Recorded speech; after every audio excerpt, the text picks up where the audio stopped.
역시나 지난 영상, 교회가 침묵하는 목사들의 성추행 영상에 대해 공개 재판이니 털어서 먼지나지 않는 사람이 있냐느니 이단이 모함 안에 든 것 같이 터무니없는 말들이 많은데 잘못을 겸허하게 인정하고 개선하려는 노력 대신에 고작 한다는 것이 맹점을 흐려 어떻게든 바닥에 떨어진 배설물 같은 한국교회의 권위와 체면이나 살려보려는 노력들이 측은할 뿐입니다. 목불견첩이라고 하죠. 눈으로는 자기 눈썹을 보지 못한다는 말인데 성경에 이와 유사한 표현으로 어찌하여 형제의 눈 속에 있는 티는 보고 내 눈 속에 있는 들보는 깨닫지 못하냐는 말씀이 있죠.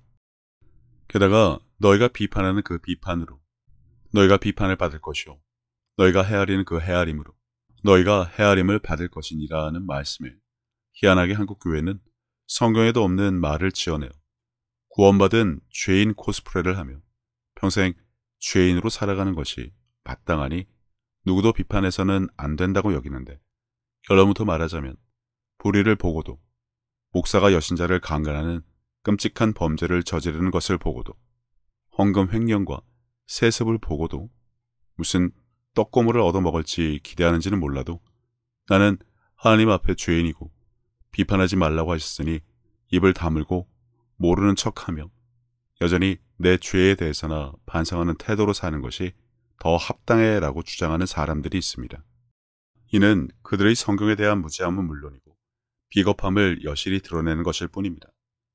이러한 태도는 치졸하고 비열한 행동으로 죄악을 묵인하는 것은 가해자의 편에 서는 것과 다름없습니다.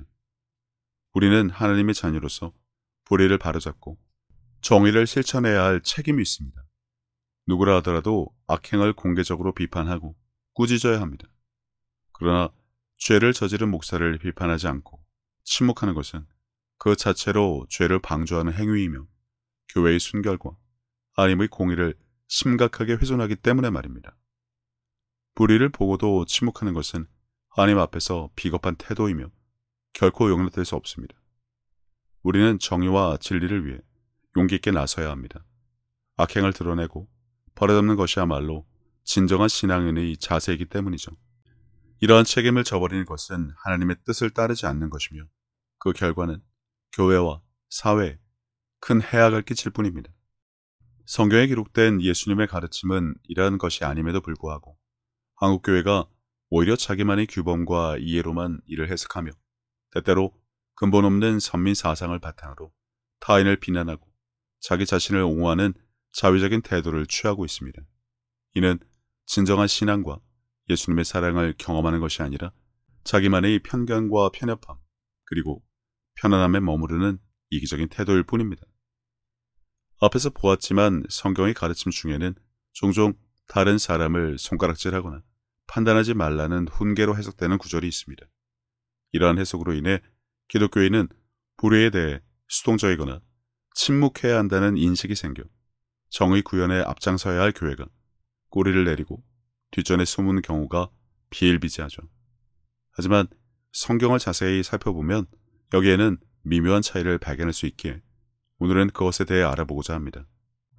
앞에서 언급한 한국교회의 불의에 대한 미온적인 반응과 태도는 아마도 이사야서의 만일 내가 너희 중에서 멍에와 손가락질과 허망한 말을 제하여 버리고와 마태복음의 비판을 받지 아니하려거든 비판하지 말라로 인해 억압받고 궁핍한 사람들을 돕는 긍정적인 행동에 집중하라는 말씀의 뜻과 심판의 상호적 성격을 강조하고 위선적이거나 가혹한 비판에 대해 경고한다는 것을 극단적으로 단순하게 해석하거나 일부분만 강조하는 경향 때문에 나온 결과일 뿐입니다.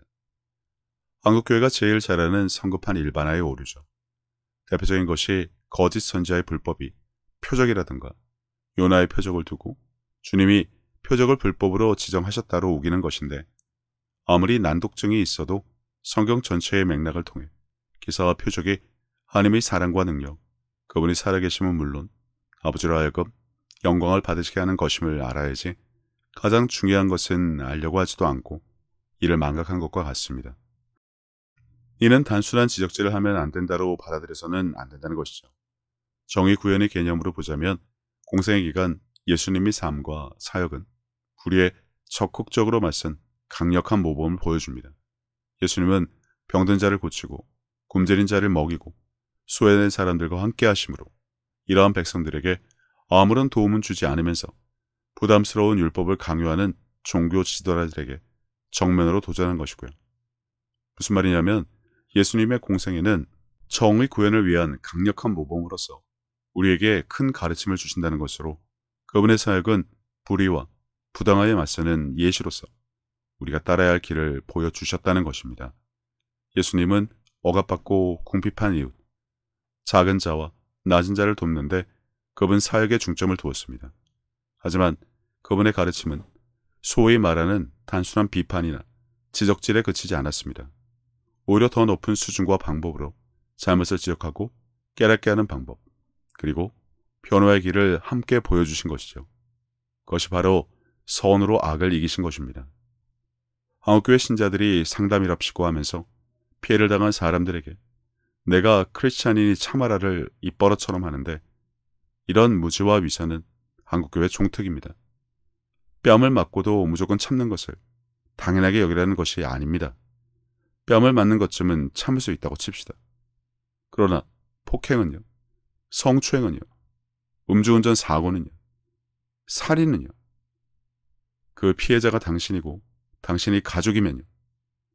그런 상황에서도 성경은 다른 쪽 뺨을 대라고 가르치신 것일까요? 그래서 당신은 그렇게 할 수 있는 자라는 겁니다. 늘 말하지만 한국교회의 억지 주장은 지나가는 개도 웃습니다. 이는 우리가 잘못을 비판할 때 단순한 비난에 그치는 것이 아니라 구조적인 변화와 성찰을 이끌어내는 방향으로 이루어져야 함을 의미하지만 이를 단순하게 이해한 잘못된 설교가 한국교회를 비겁자 무리로 만들어버린 것뿐입니다. 고양이 목에 방울을 달아야 한다면서도 아무도 나서지 않는 쥐새끼로 만들어버렸다는 것입니다. 동료 목사가 여신자 성추행을 해도 방관하는 목사가 있듯이 그러한 목사들이 앞장서서 헛소리를 한 것이죠. 성경에서 다른 쪽 뺨을 대라는 가르침은 개인적인 모욕이나 사소한 갈등에 대한 반응을 말하는 것이지 심각한 범죄나 불의를 묵인하라는 뜻이 아닙니다. 예수님께서 말씀하신 것은 개인 간의 용서와 화해를 강조한 것이며 사회적 정의와 법적 책임까지 무시하라는 의미가 아닙니다. 우리는 불의를 목격했을 때 그것을 비판하고 바로 잡아야 할 책임이 있습니다. 특히 교회 내에서 발생하는 성추행이나 폭력과 같은 심각한 범죄에 대해 침묵하는 것은 범죄를 방조하는 것과 다름없습니다. 이는 교회의 순결을 훼손하고 하나님의 정의를 무시하는 행위입니다. 그러니 우리는 이러한 상황에서 단호히 대처하고 범죄를 공개적으로 비판하여 정의를 실현해야 합니다. 아버지의 이름을 위해서는 고사하고 그런 용기라도 가지고 있다면 말입니다. 예수님은 종교 지도자들에게 정면으로 도전함으로써 이를 보여주셨습니다. 그분의 사랑과 연민을 바탕으로 굳어버리고 삐뚤어진 세상의 잘못에 대한 변화를 이루기 위해 노력하셨던 것이죠. 화 있을진저 외식하는 서기관들과 바리새인들이여, 너희가 박하와 회향과 근처의 11조는 들이되 율법이 더 중한 바 정의와 긍휼과 믿음은 버렸도다. 그러나 이것도 행하고 저것도 버리지 말아야 할지니라. 여기서 예수님은 율법의 핵심 가치인 정의, 자비, 신실함을 소리한 종교 지도자를 비판하셨는데 단순한 지적과 대립을 조장하신 것이 아니라 잘못을 저지른 자들에게 의미 있는 변화와 의로 이끄는 기회를 주신 것이죠. 물론 그것을 듣고도 속이 부글거리는 자들은 어쩔 수 없습니다. 고작 그들의 수준이, 인성이, 성품이 그 정도뿐이라서 말입니다. 우물한 개구리면서 교만이 하늘을 찌르는 자들이니 어쩔 수 없죠. 이 부분에서 바리새인을 뺄 수 없는데 사람의 계명으로 교훈을 삼아 가르치니 나를 헛되이 경배하는도다 하였느니라. 너희가 하나님의 계명은 버리고 사람의 전통을 지키느니라. 또 이르시되 너희가 너희 전통을 지키려고 하나님의 계명을 잘 저버리는도다 란 말씀처럼 이 구절은 예수님의 가르침이 바리새인들을 대상으로 한 단순한 비판이 아니라 그들을 향해 올바른 도덕과 신앙의 길을 찾기 위한 깊은 깨달음과 지적을 담고 있는 것으로 이해되어야 합니다. 그러니까 주님만 하실 수 있는 아주 높은 단계의 비판과 지적이란 말이죠. 바리새인들은 하나님의 계명을 버리고 자신들의 전통과 규율을 중시하며 이를 바탕으로 다른 사람들을 비판하고 판단하려고 했습니다. 그래서 예수님은 이러한 행위가 하나님의 계명을 무시하고 헛된 경배로 이어지며 마음이 악하고 부글거리는 것으로 여겨질 수 있다고 지적하고 계신 것입니다. 불의를 보고도 꼬리를 내리고 뒤에 숨는 한국교회의 모습과는 사뭇 다르다는 것을 알아야 할 부분이고요. 불의를 보고도 무조건 크리스찬은 참아야 한다? 이는 어불성설이고 말도 안 되는 것입니다. 예수님은 하나님의 의와 사랑을 실천하는 데 중점을 두셨으며 불의와 부당함에 대해서는 분명한 입장을 보여주셨습니다. 따라서 불의를 보고도 무조건 크리스찬은 참아야 한다는 주장은 예수님의 가르침과 상반됩니다. 그러나 현실에서는 종종 불의와 부당함에 대한 반대가 곤란하고 위험한 상황을 초래할 수는 있습니다. 그럼에도 불구하고 믿는 자라면 우리는 예수님의 사랑과 도덕을 실천하면서도 현실적이고 현명한 방법으로 불의에 맞서야 합니다. 이는 우리가 세상을 변화시키고 정의를 실현하기 위한 중요한 도전이며 예수 그리스도의 사랑과 은혜를 세상에 전파하는 우리의 사명과도 정확히 일치하는 부분이죠. 한국교회가 죄인 코스프레에 빠져 난 죄인이니 고개 숙이고 입을 닫고 있어야 한다는 비겁함을 말하지 않습니다. 많은 경우에 있어서 근본 없는 성경에 대한 지식과 도덕심, 종교심은 정의를 실현하는 데 앞장서지 않고 오히려 불의와 부당함을 무시하며 꼬리를 내리고 뒤로 숨는 결과를 초래할 수 있습니다. 종교적인 지식과 도덕적인 가치는 단순히 알고 있는 것이 아니라 그 가르침을 실천하고 행동으로 나타내는 것이 중요하니까요. 그러나 종종 이러한 지식과 도덕심은 오로지 자기 자신의 편안함과 안위를 위해 사용되거나 불의에 굴복하는 자신을 정당화하기 위해 악용될 때가 있습니다. 이는 곧 불의와 부당함 앞에서 무관심하거나 비양심적인 태도를 취할 수 있는 상황을 만들어낼 수 있다는 것이죠. 비겁함을 그럴듯하게 포장하면서 말입니다.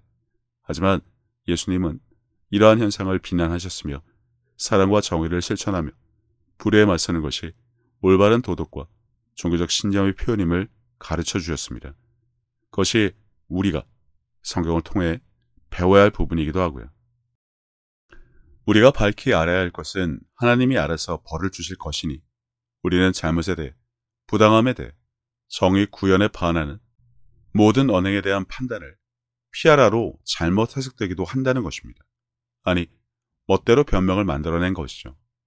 용기 없음을 정당화시키려고 말입니다. 그러나 성경 본문은 모든 형태의 비난보다는 위선적인 판단을 피할 것을 강조합니다. 마태복음에 나오는 예수님의 경고인 비판을 받지 아니하려거든 비판하지 말라는 자기 성찰과 회개 없이 다른 사람을 판단하는 것에 대한 경고이지 결코 불의를 보고도 무시하라는 권유가 아닙니다. 다음 구절에서도 볼 수 있듯이 바울도 그의 서신에서 기독교 공동체가 서로에게 책임을 물어야 한다고 강조했습니다. 형제들아, 사람이 만일 무슨 범죄한 일이 드러나거든 신령한 너희는 온유한 심령으로 그러한 자를 바로잡고 너 자신을 살펴보아 너도 시험을 받을까 두려워하라. 여기서 바울은 접근 방식에 대해 알려주면서 수동적인 관찰을 통한 방관이 아닌 적극적인 참여를 강조하고 있죠. 비난, 지적, 비판이란 단어가 거슬릴 수 있지만 결국 그렇게 하라는 것입니다. 악한 것이 더 이상 활개를 치지 못하게 말입니다. 그리고 그 책임은 교회 댕기는 모든 자에게 이미 주어진 것입니다. 용기 있는 누군가 하겠지가 아니라 내가 당장 나서서 목소리를 높여야 한다는 것이지 여전히 난 죄인이라며 구석에 찌그러져 있으란 것이 아니라고요. 알겠습니까? 이처럼 많은 경우에 있어서 근본 없는 성경에 대한 지식과 도덕심, 종교심은 정의를 실현하는 데 앞장서지 않고 오히려 불의와 부당함을 무시하며 꼬리를 내리고 뒤로 숨는 결과를 초래할 수 있습니다. 종교적인 지식과 도덕적인 가치는 단순히 알고 있는 것이 아니라 그 가르침을 실천하고 행동으로 나타내는 것이 중요한데 말입니다. 예수님은 이러한 현상을 비난하셨으며 사랑과 정의를 실천하며 불의에 맞서는 것이 올바른 도덕과 종교적 신념의 표현임을 우리에게 가르쳐 주셨습니다. 따라서 우리는 성경의 가르침을 실천하고 불의와 부당함에 대항하여 진정한 사랑과 정의를 실천하는 길을 택해야 합니다. 그러니까 빛으로 세상을 비추듯 우리는 성경의 지혜를 빛으로 삼아 올바른 길을 밝혀 나가야 한다는 것입니다. 믿는 자는 세상의 부당함에 무조건 수긍해서는 안 됩니다. 오히려 그들은 선을 행하고 정의를 실현하기 위해 적극적으로 노력해야 합니다. 좋은 게 좋은 거다는 타협적이고 수동적인 태도를 내포하며 불의와 부당함에 대해 소극적으로 대처하려는 변명과 핑계 그리고 비겁함을 보여줍니다. 그러나 우리는 세상의 부당함에 맞서고 이를 바로잡기 위해 용감하게 행동해야 합니다. 성경은 우리에게 사랑과 도덕의 길을 제시하며 부당함에 대항하고 참으로 선한 일을 행하도록 권고하기 때문이죠. 따라서 우리는 좋은 게 좋은 거다라는 말을 들어서는 안 됩니다. 오히려 우리는 선을 행하고 정의를 실천하기 위해 용기를 가져야 합니다. 필요하다면 과감하게 지적하고 비판하고 비난해야 합니다. 사랑의 주님도 성전에서 상인들의 상을 엎으셨죠. 이유가 너무나도 분명했기 때문이죠. 그런데 종교적인 자들이 아무리 주님이라도 사랑의 주님이신데 그러면 안 되지라며 혀를 차는 것이 마땅할까요? 주님을 믿고 섬기는 자라면 성경에 반한 세상의 불의와 부당함 앞에서 무력해지지 말고 올바른 행동을 통해 세상을 변화시키는데 일조해야 하는 것이 마땅하지 않을까요? 이것이 바로 믿는 자로서의 책무이자 사명이기 때문에 말입니다. 다른 영상인 교회가 침묵하는 목사들의 성충에서 밝힌 것처럼 목사라고 해서 무조건 용서하고 덮어주려고 신자들이 앞장설 것이 아니라 오히려 잘못을 지적하고 피해자를 보호하며 하나님의 공의를 실천하기 위해 말씀에 반하는 행동을 한 그것도 목사에 대해 분명한 지적과 책임을 물어야 한다는 것입니다. 다르게 말하자면 불의에 직면한 침묵은 공모로 간주될 수 있습니다. 여신자 성추행을 한 목사를 덮어주거나 방치하거나 모르쇠로 일관하는 그 모든 것이 포함된다는 것이죠. 성경에는 선지자들이 당대에 만연한 불의에 맞서 목소리를 내도록 부름을 받은 수많은 사례가 있습니다. 예를 들어 아모스 선지자는 이스라엘의 사회적 경제적 불의에 대해 다음과 같이 솔직하게 지적했습니다. 오직 정의를 물같이 공의를 마르지 않는 강같이 흐르게 할지어다. 사람들이 오해하는 소위 지적질하지 말라는 성경의 권고는 수동적인 자세를 요구하는 것이 아니라 겸손과 진실성, 정의에 대한 적극적인 참여를 요구하는 것입니다. 이러한 가르침의 역사적, 문화적 맥락을 이해함으로써 기독교인들은 잘못을 지적하고 정의를 옹호하는 것이 얼마나 중요한지 알 수 있습니다. 예수님을 공경하는 것은 개인적인 경건함뿐만 아니라 오늘날 세상의 하나님 나라의 가치를 반영하는 사회 정의에 대한 헌신도 포함되기 때문이죠. 이를 통해 크리스찬은 어두운 세상의 빛과 소금이 되어 모두를 위한 정의롭고 자비로운 사회를 촉진하기 위한 소명을 다하는 하나님의 청지기 역할을 수행해야 할 것입니다. 그렇기 때문에 여자 신자를 성추행하는 목사들에 대한 비판은 매우 정당하며 신앙적, 도덕적, 법적 측면에서 강력히 비판받아야 합니다. 도덕적 관점으로 보자면 성범죄는 명백한 죄악이며 특히 종교 지도자에게 이러한 범죄는 용납될 수 없습니다. 목사는 신자들을 보호하고 영적으로 지도할 책임이 있는 사람이지만 자신의 권위를 악용하여 범죄를 저지르는 것은 도덕적으로 심각한 문제죠. 신앙적 관점으로 보자면 야고보서 3장 1절에 내 형제들아 너희는 선생된 우리가 더 큰 심판을 받을 줄 알고 선생이 많이 되지 말라를 볼 수 있는데 이는 종교 지도자들은 일반 신자들보다 더 높은 수준에 따라 행동해야 하며 그 기준을 어길 경우 강력한 비판과 심판을 받게 된다는 것을 알려주고 있습니다. 게다가 에베소서 5장 1절을 보면 음행과 온갖 더러운 것과 탐욕은 너희 중에서 그 이름조차도 부르지 말라. 이는 성도에게 마땅한 반이라 라고 기록되어 있는데 목회자는 물론이고 신자들도 이 기준에 따라 살아야 할 책임이 있다는 것입니다. 법적 관점으로 보자면 성범죄는 법적으로 중대한 범죄이며 강간은 특히 피해자에게 심각한 육체적, 정신적 고통을 초래하기에 이러한 범죄는 법의 심판을 받아야 하며 목사를 할지라도 법적 책임을 회피할 수 없습니다. 주님을 머리로 둔 교회에서 그것도 목사가 각종 성범죄를 저지른다는 것은 예수님의 얼굴에 먹칠을 하면 물론이고 사회적 관점으로 보자면 교회는 사회의 도덕적 기준을 지켜야 할 의무와 위치에 있으며 누구보다 모범이 돼야 하는 곳이나 목사의 성범죄는 교회의 신뢰도를 떨어뜨리고 전체 기독교 공동체에 부정적인 영향을 미칠 수밖에 없습니다. 그러기에 일부 목사들의 이런 행동을 비판하고 바로잡지 않으면 교회의 권위와 신뢰는 결코 회복될 수 없으며 사람들로부터 개독교란 낙인을 피할 방법조차 없습니다.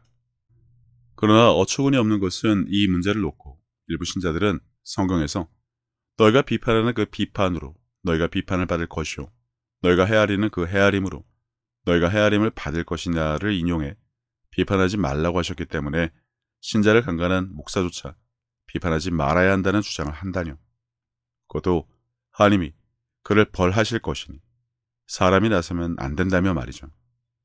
무엇보다 그 이유는 우리가 죄인이기 때문에 남을 비판할 자격이 없으니 쥐죽은 듯 조용히 살아야 한다나 뭐라나.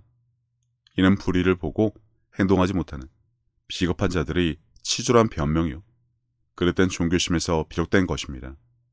자신이 아내와 딸이 성추행을 당해도 똑같이 굴 것인지만 봐도 알 수 있죠. 결국 그렇지 않습니다. 어려움은 당한 자를 외면하고 가해자를 옹호하고 방관하는 처사는 어떠한 경우에도 용납될 수 없습니다. 특히 스스로 하나님의 자녀, 주님을 구주로 섬긴 자라면 말입니다. 비판하지 말라는 성경 구절을 오용하여 여신자를 강간한 목사를 비판하지 말아야 한다는 주장은 성경의 본래 의도를 왜곡한 것입니다. 이런 주장이 왜 잘못되었는지를 알자면 마태복음 7장 1절에서 5절까지 예수님은 위선적이고 자기의 의로움에 빠진 비판을 경계하셨습니다. 이는 다른 사람이 결점에 대해 지나치게 엄격하고 가혹한 판단을 내리기 전에 자신을 먼저 돌보라는 의미이지 이는 범죄와 같은 명백한 잘못을 지적하지 말라는 뜻이 아닙니다. 상황이 이렇다 보니 교회가 그토록 사회의 정의 구현에 미온적일 수밖에 없죠. 산에 들어가 돛 닦는 것처럼 나만 열심히 성경 공부하면 그만이야 여기는 자들이 한국교회 어디를 가도 발에 차이는 실정이니 말입니다. 다시 말하지만 성추행을 저지른 목사를 비판해서는 안 된다는 주장은 성경에 대한 심각한 오해를 반영하고 있습니다. 성경은 분명히 너희가 비판하는 그 비판으로 너희가 비판을 받을 것이요 너희가 헤아리는 그 헤아림으로 너희가 헤아림을 받을 것이니라고 말씀하십니다. 그러나 이 구절은 우리가 서로의 죄를 무작정 눈감아 주라는 의미가 아닙니다. 우리는 하나님의 자녀로서 그분의 뜻을 따르고 그분의 이름을 거룩하게 해야 할 책임이 있습니다. 성경은 또한 불의한 자는 의인에게 미움을 받고 바르게 행하는 자는 악인에게 미움을 받느니라고 가르칩니다. 이는 우리가 죄를 묵인하거나 방관해서는 안 된다는 뜻입니다. 강간과 같은 중대한 범죄를 저지른 목사를 비판하지 않는 것은 정의를 무시하는 것이며 이는 하나님께서 원하시는 바가 아닙니다. 하나님께서 벌을 주실 것이라는 이유로 우리가 아무런 행동을 하지 않는다면 그 자체가 하나님의 뜻을 거스르는 행위가 됩니다. 예수님께서는 너희 중에 죄 없는 자가 먼저 돌로 치라고 말씀하셨지만 이는 죄를 묵인하라는 의미가 아닌 우리가 죄를 대할 때 겸손하고 신중해야 한다는 뜻입니다.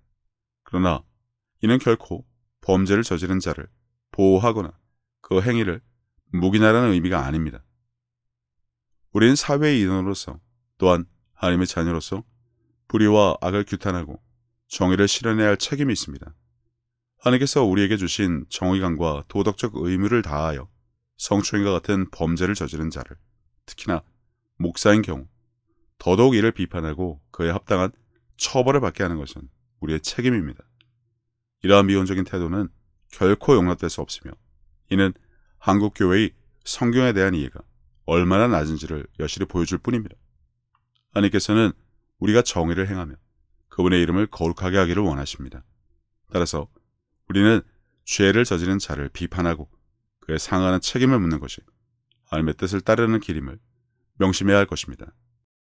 제차 3차 언급합니다만 미가서 6장 8절에 사람아 주께서 선한 것이 무엇임을 내게 보이셨나니 여호와께서 내게 구하시는 것은 오직 정의를 행하며 인자를 사랑하며 겸손하게 내 하나님과 함께 행하는 것이 아니냐는 말씀에서처럼 하나님께서는 정의와 공의를 행하는 것을 요구하십니다. 성범죄는, 그것도 목사가 신자를 대상으로 한다는 것은 정의를 크게 훼손하는 행위이며, 이에 대해 침묵하거나 비판하지 않는 것은 하나님의 공의를 따르지 않는 것입니다. 에베소서 5장 11절에서 너희는 열매 없는 어둠의 이 일에 참여하지 말고 도리어 책망하라는 말씀에서 알 수 있듯이, 벌하시고 심판하시는 것은 하나님의 주권이지만 죄악된 행위를 책망하고 비판하여 돌이킬 기회를 주는 것은 우리 성경적인 책임입니다. 그러나 오직 말씀이라는 헛된 공언을 외치는 한국교회, 침묵으로 일관하는 경우가 비일비재하죠. 우리는 악행을 드러내고 바로 잡아야 하며 그에 합당한 태도를 취해야 합니다. 이는 단순히 죄를 지적하는 것을 넘어서 불의에 대해 단호히 대처하고 정의를 실현하는 것을 의미합니다. 우리는 하나님의 뜻을 따르고 그분의 이름을 거룩하게 하기 위해 범죄를 저지른 자를 비판하고 그에 상응하는 책임을 묻는 것이 반드시 필요합니다. 이러한 비판은 성경적인 명령이며 우리 모두가 지켜야 할 도덕적 의무입니다. 오직 말씀이라는 한국교회, 하지만 이처럼 성경적 근거로 본 비판의 정당성에 대해서는 서로 눈치만 보며 그 책임을 남에게 넘기려는 소극적인 태도를 너무나 많이 볼 수 있습니다.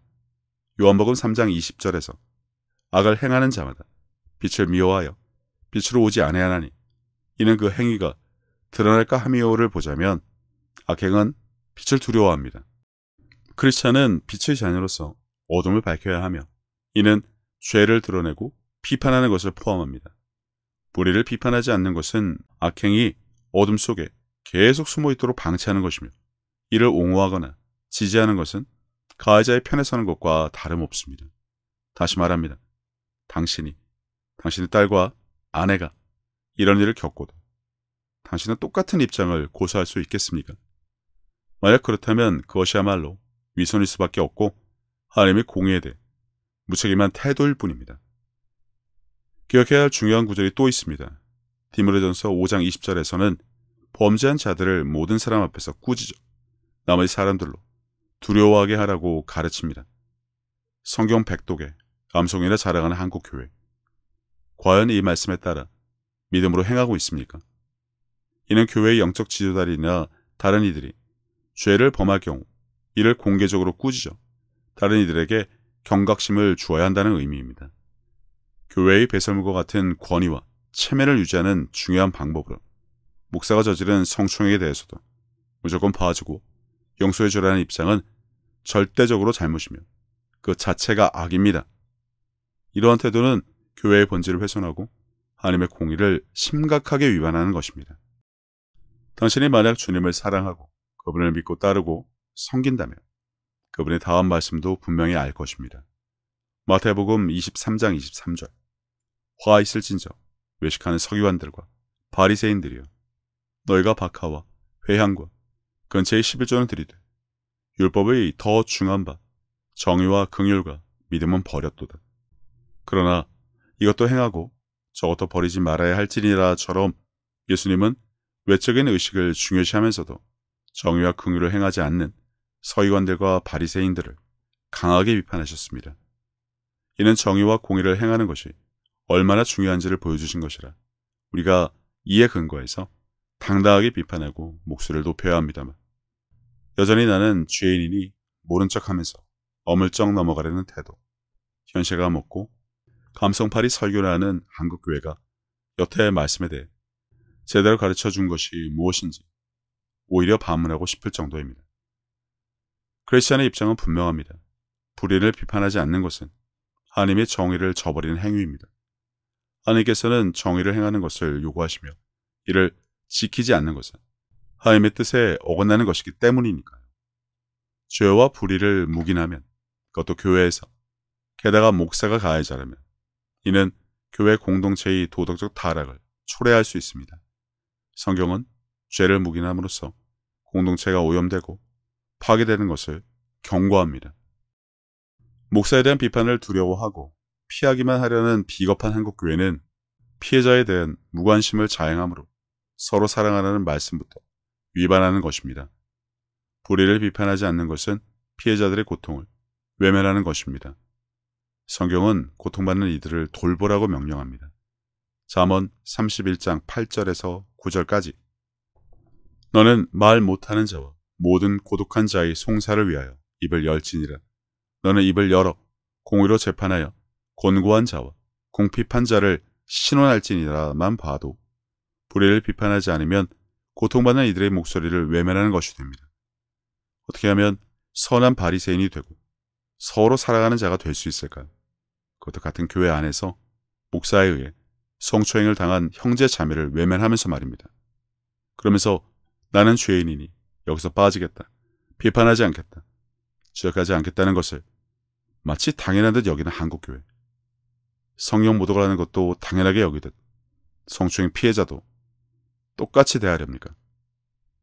당신의 두려움과 비겁함 때문에 그러면서 사랑이니 믿음이니 운운하며 천국 갈 준비나 하려고 교회 다닙니까?